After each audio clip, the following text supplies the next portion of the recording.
ഞങ്ങൾ വളരെ അഭിമാനത്തോടു കൂടിയാണ് വിഴിഞ്ഞം പദ്ധതിയെ നോക്കിക്കാണുന്നത്. കാരണം അത് UDFന്റെ കുഞ്ഞാണ്.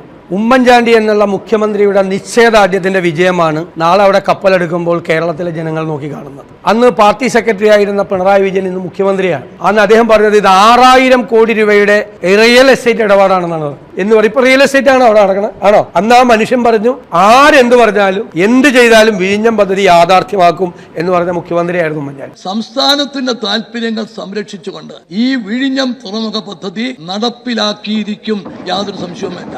ഏത് സംശയവും പറഞ്ഞു, ഏത് നിർദ്ദേശവും വെച്ചു, അതൊക്കെ സ്വീകരിക്കാവുന്ന മുഴുവൻ സ്വീകരിക്കാൻ തയ്യാറാണ്. പക്ഷേ അഴിമതി ആരോപണം ഉന്നയിച്ച് ഇത് ഇല്ലാതെയാക്കാവും ധരിച്ചാൽ നടക്കില്ല എന്ന് പറയാൻ ആഗ്രഹിക്കും. ഇന്നിപ്പോ അവര് ഞങ്ങളെ ആരെയും ക്ഷണിച്ചില്ല, അത് അവരുടെ ഔചിത്യം. കാരണം എല്ലാവരെയും ക്ഷണിക്കുമ്പോൾ പ്രതിപക്ഷത്തെ ക്ഷണിക്കാതിരിക്കുക, മനഃപൂർവ്വം മാറ്റി നിർത്തുക. അതുകൊണ്ടൊന്നും വിഴിഞ്ഞം തുറമുഖം എന്ന് പറഞ്ഞാൽ ഉമ്മൻചാണ്ടിയുടെ മുഖവും ഉമ്മൻചാണ്ടി സർക്കാരിന്റെ മുഖവുമായിരിക്കും കേരളത്തിലെ ജനങ്ങളിൽ ഉണ്ടാകുന്നത്.